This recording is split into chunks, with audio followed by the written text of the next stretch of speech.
All right, so in this video, I've already kind of jumped into the CoLab environment here, as I think that's the kind of the most appropriate place to start based on these prompts. Um, Basically, what I'm going to attempt to show during this video is a little bit of controller tuning. So in the last videos, we've talked about what are the stability of the different tuning parameters. So we've said, okay, what are the absolute limits we can push our controller gain to? And we went ahead and proved that through simulation in the last two videos in particular with our KC values. So throughout the course, there's been a lot of talk of stability, right?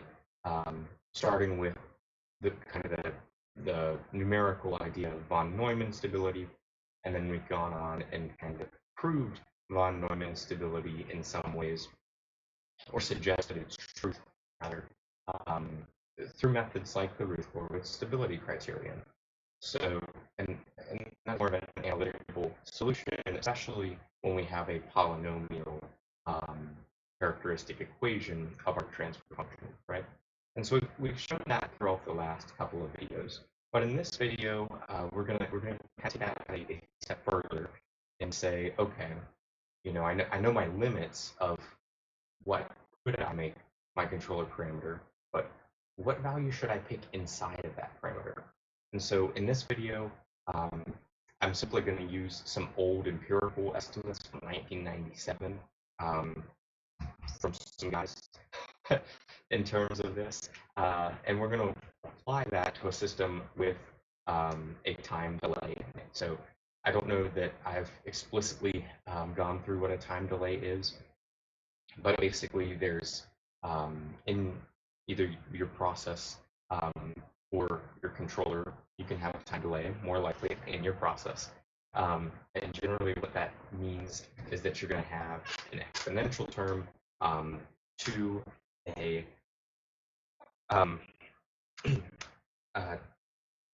t minus theta term, I believe is how it's usually written. And that theta term is going to kind of represent that time lag. So it might be best if I just wrote it out. However, the first prompt, it tells me to go ahead and generate some data. So perhaps I'll start by generating the data for our system. Then we're going to go ahead and fit a model, first order plus time delay model to the system, pull out our parameters there. Excuse me, pull out our parameters from that model via a nonlinear regression technique. It'll be very, very simple. We're just going to go with the simplest way to do this in some square error. And then from pulling out those parameter values, we should be able to then minimize our sum squared error and kind of create our plot here. After we do that, we're going to go ahead and simulate again, except with kind of the empirically driven parameters from the 1997 handbook that I'll show you in a second. So, go ahead and start this out here. First, I'm going to go ahead and start by defining our process function here. It is given to us as the following. I'll go ahead and copy this down here. 7s, 7 times s plus 1 to the third power times 12s, 12 times s plus 1 to the second power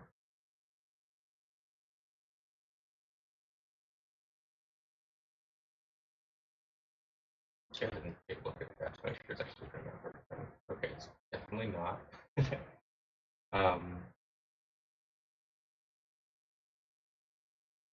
Well, there should be parentheses more than likely around here. There we go. That looks correct. Okay.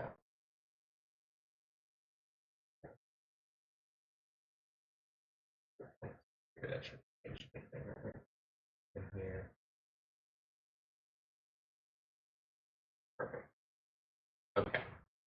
So we have our transfer function defined here. And so the first term says, what if this transfer function doesn't perfectly model our system? Um, let's add some randomly distributed error here.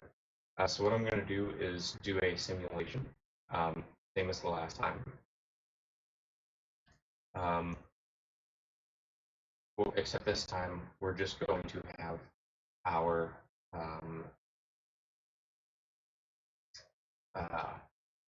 process function as a function that we're simulating with respect to time here.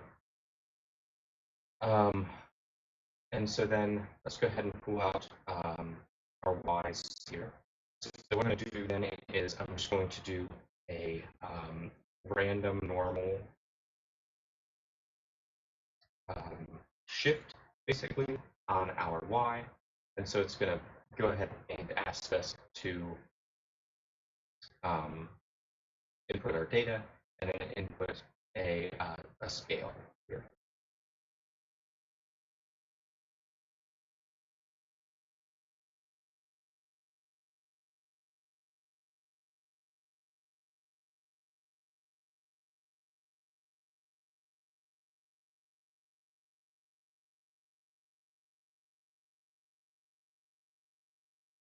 Okay, so again, it looks hopefully like that data is fairly normally distributed across what our y's would have normally have been. Let's actually do that. Let's look at y, and then let's look at y data. So first of all, obviously you can see that it is scaled down, but also there are there's kind of a shift in how data is being manipulated, and that shift is intended to represent a normal distribution here, a random normal distribution. Okay, so that's kind of problem one, is just how do we randomly affect the data here. Part two is going to be fitting this first order plus time delay, or first order plus time delay function here.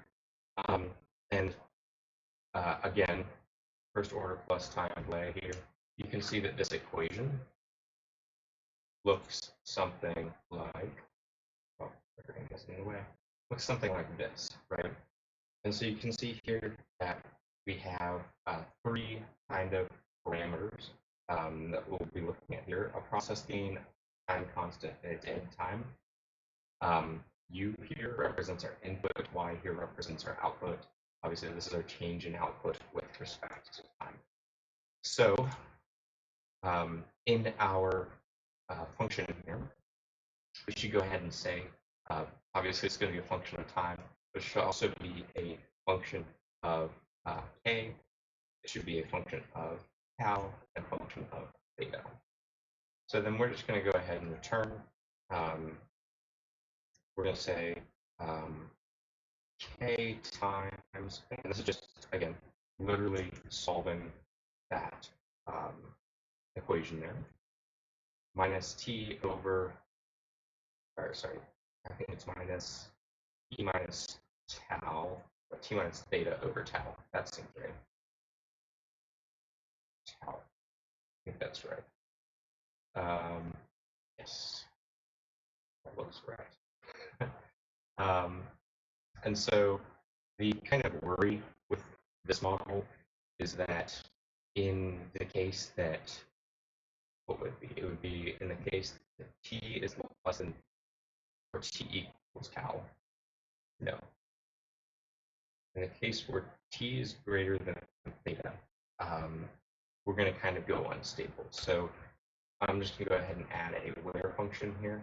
What the where is going to say is where t is greater than theta. If it is greater, that's what we want, because we want a positive value on the top of this fraction here. And if it's not, we can just zero it out. So that's our function. Let's go ahead and model our data here. So what this is going to be is first order plus time delay. We're going to go ahead and put in all of our parameters here. So again, our time, we had a, we can just put t. And then let's do a k value of about 1.8, a tau value of 30, and a theta value of 15. So then that has calculated all of our predicted values. Again, let's go ahead and define a sum squared error function here. It's just going to take in a vector of theta, right? So then Ka, tau, theta, theta should all be unpacked from our vector here. And then we can just go ahead and return our sum squared error. So sum, and then our error is going to be what? It's going to be our data minus y data minus first order plus time delay, our predicted values, right? And so what are our predicted values? T, Ka, tau, and theta. Now, all of these should be directly inputted into our sum squared error function here as a vector, right? So that is our error. Of course, we want to square it, and that is sum squared error. So the next thing we're going to do here, we're going to create kind of an initial condition here. And so this is just going to be our vector of initial conditions. Let's go ahead and make it an array here. 1.8, 30, and 15 is going to be that. And then let's go ahead and calculate our parameters here. So let's just go ahead and minimize sum squared error and b naught.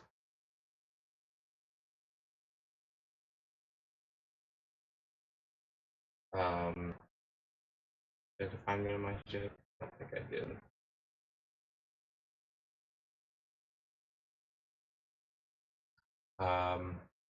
That should just be an import, I believe. I'm struggling on the library though. Sci-fi dot. It might be optimize. Import minimize. I guess we'll see if that works. Dot x.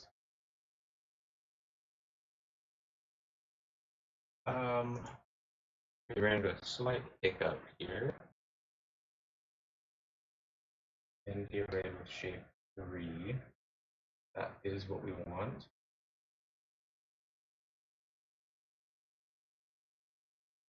Oh, let's see here.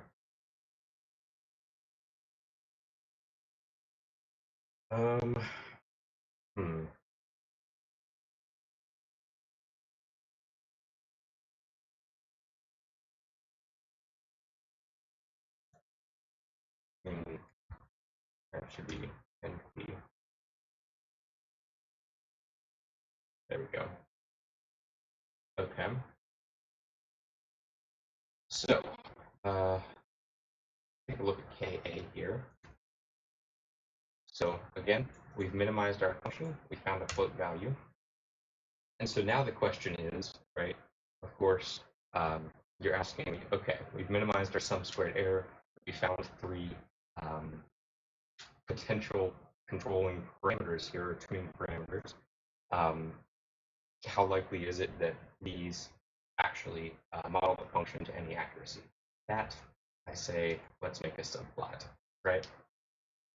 So, of course, and scatter, we want to say x equals t, y should be equal to y data, and then our mode should be equal to markers. Why are we doing markers here? Because this is the actually the randomly generated data here. Okay, so that was our randomly generated data. And then we want to go ahead and compare that to our modeled data here. So y should be first order plus time delay. T, the Ka we calculated, the tau we calculated, and then the theta we calculated here, right?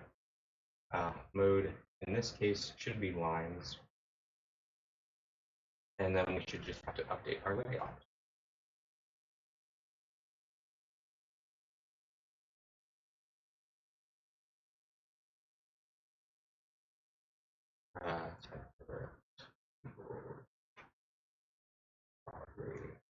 Start. Perfect. Okay. So it looks like our model did a pretty decent job here. I think it's pretty clear to see where the time delay is, right? So right about here is where our time delay stops. And of course, that matches with kind of our predictions here. So again, these were our predicted values. And then we can take a look at AA, tau, and theta here to see what we actually got. Again, they're fairly close to our predicted values. Theta is our time lag, which is 20.7, and that looks pretty darn close to our model here, right? 20 point something is our end of our time lag. Okay, so let me take a peek here at the third prompt because I don't particularly remember it. So that was modeling this synthetic data we created to a nonlinear regression in that time delay, first order plus time delay model there. So next what we're going to do here is we have some fitted parameters. I'll go ahead and whip these out here. And these fitted parameters are going to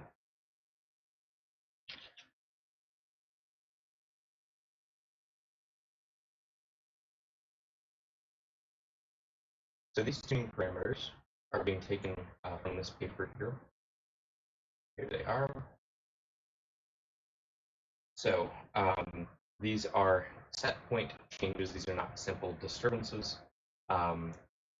And so this model here is exactly what we're going to write into our code. So obviously we have a first order plus time delay model where our mode is going to be pi. So these are going to be our 4 parameters that we go ahead and input here. And our design relation is going to be t over ti, but that's the integral. Time is going to be a plus b theta over tau. So let's go ahead and implement that here. I'll probably have to reference my iPad quite a bit here for the exact parameters. Let's go ahead and try this out. So the 4 parameters we want are going to be our proportional A term, proportional B term, integral A term, and integral B term. So I'm going to call that proportional A, proportional B, integral A, and integral B. Awesome. So proportional A is 0.586. Proportional B is negative 0.916. Integral A is 1.03. Integral B is negative 0.165. So then, of course, as defined by the model, our K term is simply AA over 1.2. Our output Y is going to be proportional A times theta over tau, theta over tau, to the proportional B power. AC then should just be our Y divided by k, and our integral time here is going to be tau divided by IA plus IB times theta over tau. And these relationships are taken directly from that paper I just referenced there. So then, obviously, GC is going to be what? It's going to be proportional control times tau times S plus 1 divided by tau times S. Oh, just there. And then again, closed loop is going to be GC times GP divided by 1 plus GC times GP, right? Let's go ahead and plot it. So T of Y, let's make this YS, is going to be a result of our simulation here, our lambda time, which we'll put at 1, and it's going to be 1,000 dt. We can put it as 0.1. We put it as 0.5. Let's stretch these time steps out here. Big 2 then, make subplots. Big 2 dot add scatter. Let's go ahead and add x equals t, y equals ys, and mode equals lines. And then big 2 dot update layout, width equals 600, height equals 400, template equals Lotley dark here. Let's see what we got. All right. So same system, right? Or sorry, same process, different system, because now we've added a controller. So whereas before we were just kind of increasing without bound, now we have a control, an integral control. We're going to hit our set point, which in this case is of course 1, right? All right. So now we've talked a little bit about tuning. Obviously, we just randomly kind of grabbed some control parameters from one paper for this first order plus time delay. So in the next set of videos, I will attempt to bring to light the idea of frequency response analysis, and sort of how can we ascertain that our system has a more robust parameter, or that within what degree of control can we keep our system with certain process input disturbances. All right, that's all for this one.